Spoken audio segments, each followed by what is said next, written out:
His pack heavy on his shoulders, Teyo Verada trudged through the sands beneath his world's twin suns, along the edge of the dune, trying to ignore the farting carry beast in front of him as he daydreamed of the miracle of the lavatory.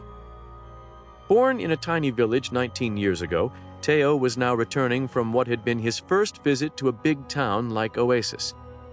Much to Abbot Berez's chagrin, the keeper of Oasis's only inn had refused to house the acolytes in her stables.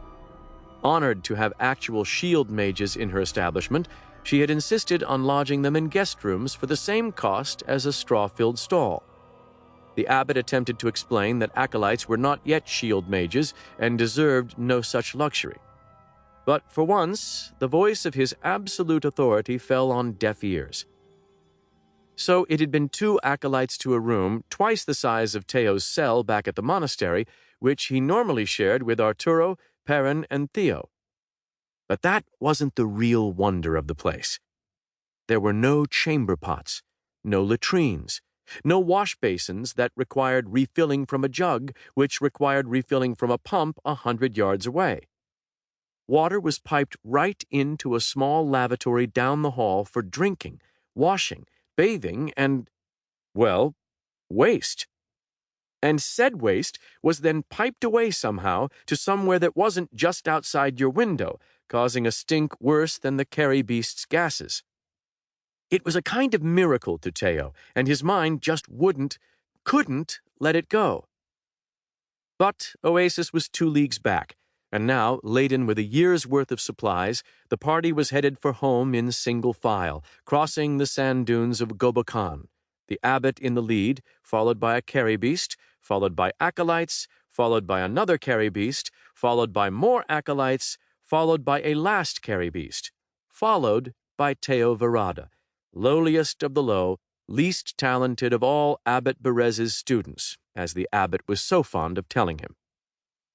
He daydreamed of becoming an accomplished monk of the shield mage order, assigned to a big town like Oasis, where one's own worst stink was carried far away as if by magic. Maybe that's a magic I could master, he thought ruefully. What did the innkeeper call it? Plumbing? He wasn't sure what the running water had to do with plums, but he had always liked plums. They were sweet and juicy, and the acolytes were each given 2 on solstice morning. Teyo sighed audibly and trudged on, knowing that his meager skills with a shield wouldn't earn him a place in Oasis or anywhere like it. He'd be lucky to land a village the size of the unnamed place he'd been born and later orphaned during his first. Suddenly someone grabbed him by the shoulders, shaking him into the moment. "By the storm!" the abbot shouted over the rising wind. "Are you deaf as well as blind? Take off your pack and prepare! We're in for it! Now!"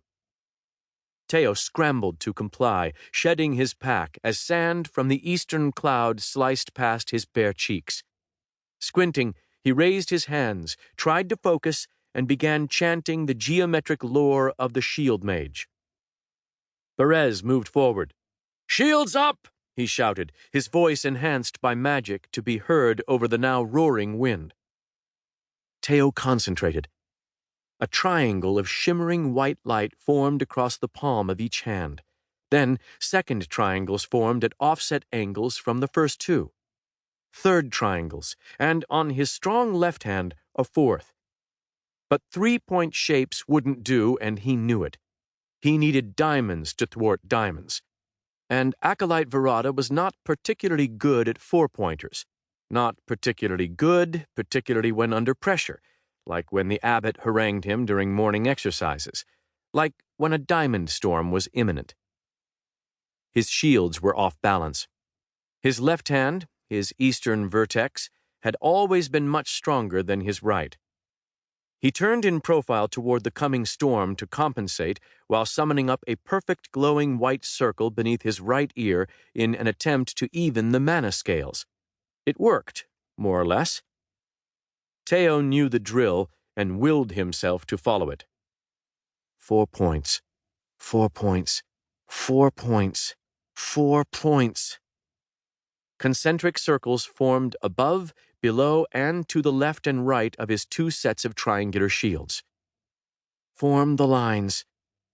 He joined each set of 4 circles to the others with bright white lines of sharpened thought. Fill the shapes. He expanded his western and eastern vertices to create 2 overlapping diamond-shaped shields. He'd be protected now. He could take a breath. But the job was only half done.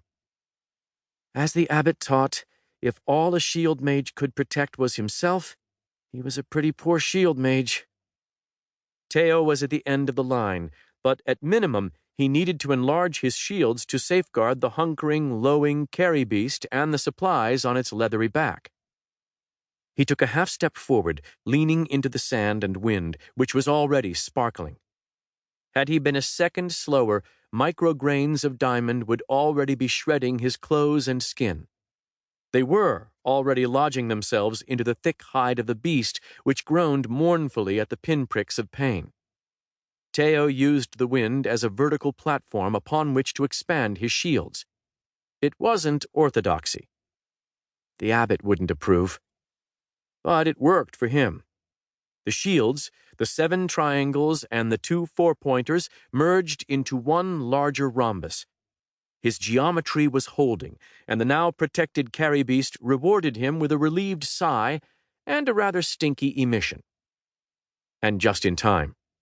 Larger diamonds, the size of small hailstones, began striking his shield and the shields of his fellow acolytes. Teyo glanced to his left and saw Arturo sporting a mighty trapezoid. Show off, Teyo groused silently. Who's he trying to impress? Teyo knew the answer to that question, of course, for there was the abbot moving up and down the lines with only a small personal oval, shouting in his enhanced voice to hold the line, to be the geometry. The wind-blown diamonds got larger, now the size of solstice plums, thud, thud, thudding against Teyo's rhombus. 7 or 8 hit at once, and for a moment Teyo thought the impacts would shatter his concentration and his lore. But he sucked it up, leaned in, renewed his chants, and maintained. And then the lights started. Lights? How can there be lights? It makes no sense. The sand and diamonds kicked up by the powerful desert wind should have completely obscured all sky and all light. Yet there they were, above and before him, lights sparkling in the sky like enormous rubies and emeralds and sapphires and obsidians, and, yes, more diamonds. It drew his eye, his mind, his concentration, and ultimately his lore away from the task at hand. A diamond the size of an apple glanced off his shoulder before he realized his shield was faltering. He tried to recover, but the geometry was lost to him. The beast crooned in pain as Teyo struggled to recover his lore. And even then, the lights that could not be in the sky he should not see called to him.